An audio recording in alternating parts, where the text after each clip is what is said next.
as some of you know, we've already done the drop launch tutorial. We've already done the Lotus tutorial and how to do the Lotus for center control.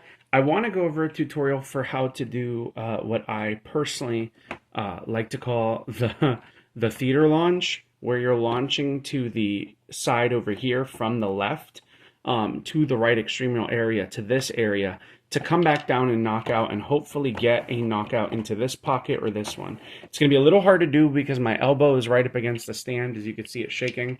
We've got Wizard Rod 360 ball. Now this is useful because it's easier in TT where you have more room in the shroud, but it is doable obviously in the Hasbro Stadium. So when the opponent's bay, so Wizard Rod, let's just launch it. You can see stays more towards the center. And it's very hard for Rod Ball, which is what I call Wizard Rod on 360 Ball, for the infamous Rod Ball or even Hexa to kind of be mobile here because of the nature of the bit. They kind of limit mobility. And this is one of those things where I think if you're looking at, hold on, let me get this locked on. There we go. If you look at launching over there, as you can see, it starts by this and then leads into a lot of times either you'll come down and directly KO or you'll set up to ride the rail and KO. That one was not a, launch here and directly KO. It was more of a setup one where then it rides the rail. But you're usually going to ride the rail. It doesn't matter if it's Phoenix Wing or what attack type you're using. Again, I'm using gear point. You can use regular point. And it's one of those things where, and I've done a lot of like more tech videos because people have been saying, how do you get around the Bay Stadium? How do you deal with, certain things, certain other bays, opponents' bays? Also, that just is one of those things that you're going to have to deal with in Beyblade X. Like it just is. It's one of those things you're going to have to deal with. Beyblade X is, again, one of those generations that I think you're going to have to learn how to launch to different areas of the stadium because the Bay Stadium is very interactive, and it's more interactive in my opinion than a lot of other stadiums.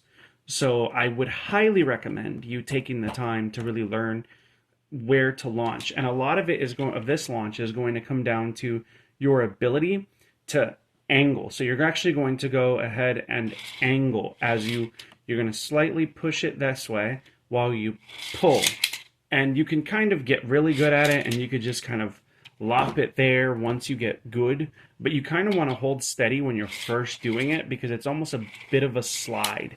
I find this technique really useful.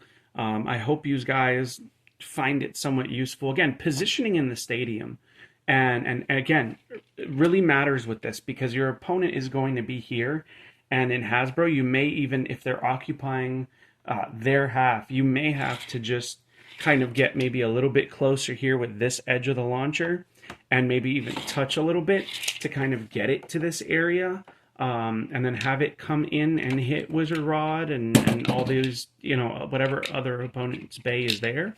But yeah, it's definitely something doable, definitely something that you can implement. And I think it really matters because if your opponent knows you have an attack type and they are forcing you to this side, because that's just how that match is going or that particular battle is going to go. You're going to be here on this side. You can still get towards the side you're used to being on. And you want to minimize the angle and tilt, by the way, of your launcher because you're trying to land somewhat flatter to come straight down to hit the other bay and hopefully knock it out or hit and then ride the extreme rail and get a knockout. That's at least how I personally prefer to do it. I figured I would go ahead and show you guys how to do that because I know Rod Ball is a little bit of a problem from this side. You could flat launch, but I've noticed flat launching a lot of times just gets the two caught in the middle, and then it becomes like, especially with Phoenix Wing on point, it becomes like this weird doom, doom, doom, doom, doom battle thing where like the bays are just constantly like tipping at each other like this, and it gets annoying and it gets kind of difficult to deal with. So I'm hoping that, If you find this useful, great. But I'm really hoping you guys practice this one because I think that this one is actually really important for competitive use. So yeah, thank you guys so much for taking the time today to check out this video, and I will see you guys in the next one.